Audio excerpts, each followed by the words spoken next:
हर तमंगे हर जगह एक कहानी मौजूद है, परंतु कुछ कहानी सुना दी जाती है तो कुछ छुपा दी जाती है। यही छुपी हुई कहानी हम real horror story in Hindi की श्रेणी में आपको बताने जा रहे हैं, जिसे सुनकर आपको खौफ का असल मंजर महसूस होगा। इसे सुनकर आपको मालूम होगा कि जीवन में की गई हर गलती का हिसाब होता है। हालांकि ये हिसाब के चुकते होने में कई बार बेहद समय लग जाता है, परंतु जब वक्त आता है तो उससे बचने के लिए कोई राह नहीं बचती। इस real horror story in Hindi श्रेणी में कहानी है इरफान की। इरफान जो आर्थिक रूप से काफ़ी असहाय था, जिसके कारण उसने 20 साल पूर्व ऑटो रिक्शा चालक बनने का फैसला किया। वो अपने कार्य से पूर्ण रूप से अवगत था, परंतु एक हादसे ने उसकी ज़िंदगी ही ख़त्म करके रख दी। आखिर क्या थी ये कहानी? आगे बढ़ने से पहले वीडियो को एक लाइक करें और सब्सक्राइब करें ताकि ऐसे वीडियो आपको मिल सके। तो आइए सुनते हैं।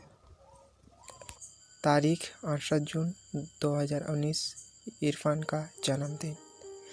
इरफान पूरे दिन की मेहनत करके अपने घर की ओर निकलता है। वो अपने परिवार की पूरी जिम्मेदारी अच्छे से निभाते हैं।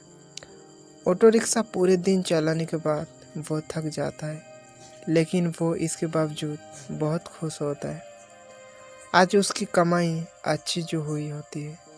वो सोचता है कि घर पहुंचते हुए वो रास्ते से कुछ खाने के लिए ले चलेगा, ताकि उसके दोनों बच्चे और पूरा परिवार को खुशी मिले।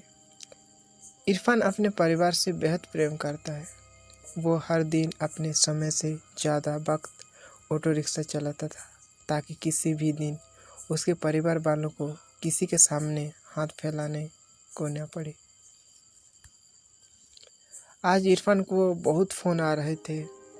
ये सब फ़ोन उसके घर से ही आ रहे थे। इरफान के बच्चे उससे फ़ोन करके जल्दी आने को कहते, क्योंकि वो अपने पापा के साथ उनका जन्मदिन मनाना चाहते थे। इरफान के बच्चे इरफान को लगातार 2 घंटे से फ़ोन कर रहे थे। इरफान उन्हें हर फ़ोन पर मना कर देता था, क्योंकि वो चाहता था कि थोड़ा सा धन और कमा ले, ताकि शांति से वो अपना जन्मदिन मना सके। रात के 11 बज रहे थे।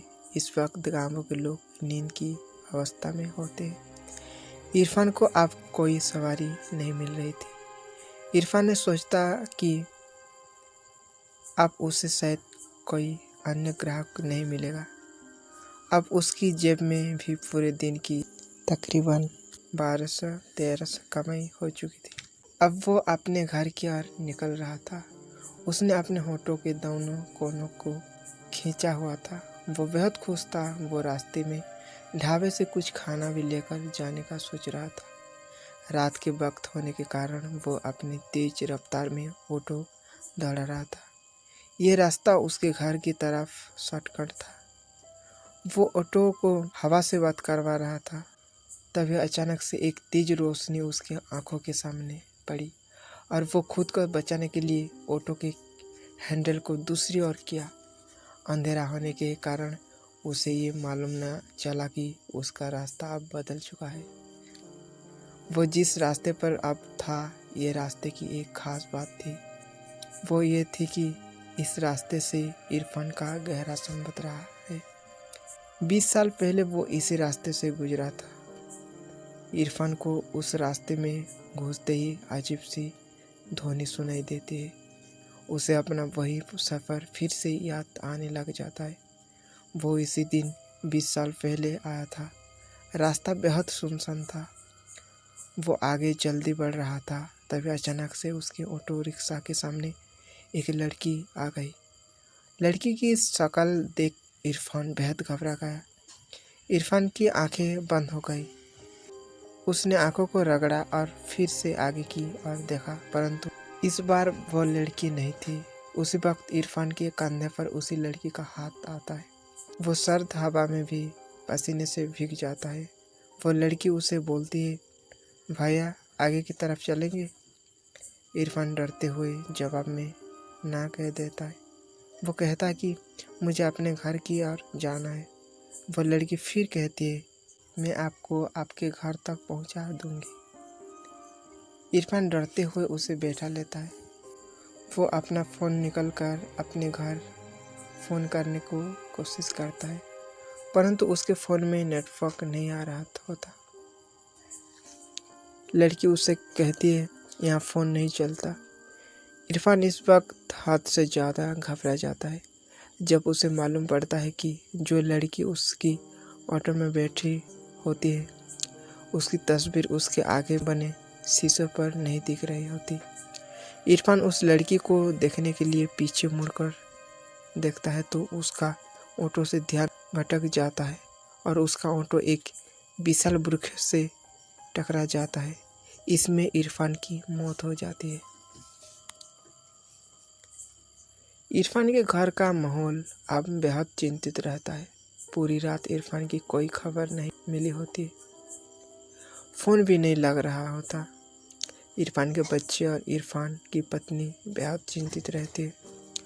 तभी उनका एक पड़ोसी उसके पास आता है और इरफान की पत्नी को अखबार दिखाते हुए कहता है कि क्या कल इरफान संगढ़ इलाके से आ रहा था। इरफान की पत्नी कहती है कि उसे नहीं मालूम, लेकिन ये इरफान नहीं हो सकते। वो गाड़ी कभी लापरवाही से नहीं चलाते।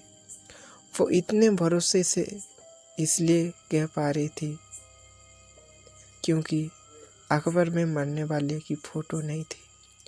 इरफान के घर के सामने अचानक से पुलिस की गाड़ी पहुंचती है। सभी घबरा जाते हैं। पुलिस के हाथ में एक तस्वीर होती है। ये तस्वीर इरफान की लाश की होती है। पुलिस इरफान की पत्नी से जब पूछता है तो उसकी पत्नी कहती है, जी साहब, ये मेरे पति है।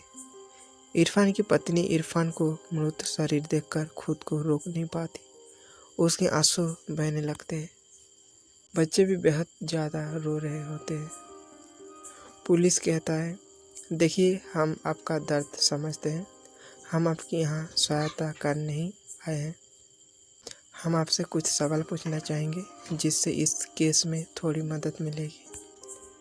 इरफान की पत्नी मदद करने के लिए हामी भर देती है। पुलिस, इरफान ऑटो रिक्शा कब से चला रहा था। इरफान की पत्नी, जी आज तकरीबन 20 साल हो गए। आज ही अपने जन्मदिन के दिन उन्होंने ऑटो चलाना चालू किया था। पुलिस, अच्छा, ये ऑटो उसकी खुद का है। इरफान की पत्नी, जी शादी के कुछ महीने बाद उन्होंने ऑटो को अपने नाम पर करवा लिया था। इससे पहले ये ऑटो इनके चाचा जान का था। वे ऑटो यूनियन के पूर्व प्रधान रह चुके हैं। पुलिस इरफान की पत्नी से पूछताछ करने के बाद मोहम्मद के पास पहुंचती है। मोहम्मद पूर्व ऑटो यूनियन का प्रधान रहा और इरफान का चाचा है। पहले तो वो पुलिस के हर सवाल का जवाब देने से मना करता रहा, लेकिन जब पुलिस वाले उसे सच बताने के लिए मानने लगे तो उसने बताया, इरफान के अम्मी बचपन में ही गुजर गई थी। इरफान के अब्बू यानी मेरे भाई जान शराबी थे। उन्हें शराब के अलावा खाने का कोई होश नहीं था।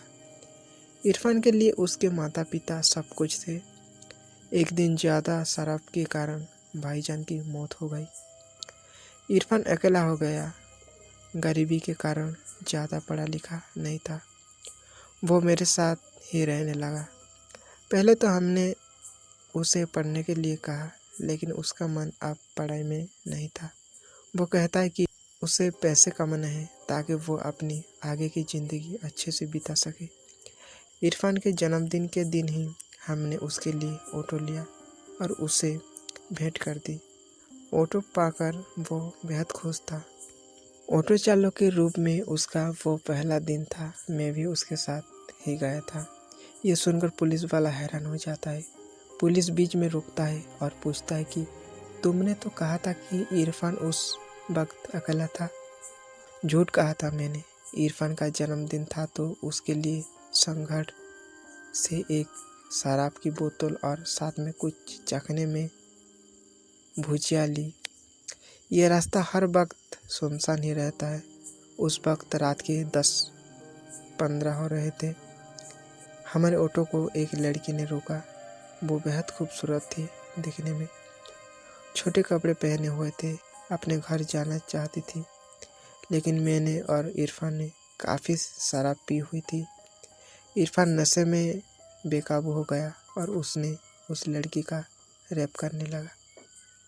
वो चीख भी रही थी लेकिन उसकी सुनने वाला उस जगह पर कोई नहीं था।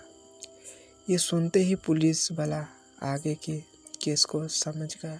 उसने उस लड़की के केस को फिर से खोला और मोहम्मद को फांसी की सज़ा मिली। इरफान को सज़ा तो खुद वो लड़की ही दे चुकी थी। उम्मीद है आपको यह real horror story in Hindi श्रेणी की ये डरावनी कहानी सोचने पर मजबूर करेगी। आप ये भी समझ पाए होंगे कि हर व्यक्ति को जीवन में न्याय जरूर मिलता है। हालांकि कई बार न्याय मिलने में काफ़ी समय व्यतीत हो जाता है, परंतु जब ये न्याय मिलता है तो पूरी दुनिया मात्र देखती रह जाती है। आपको real horror story in Hindi श्रेणी से ये डरावनी कहानी कैसी लगी हमें कमेंट करके ज़रूर बताएं।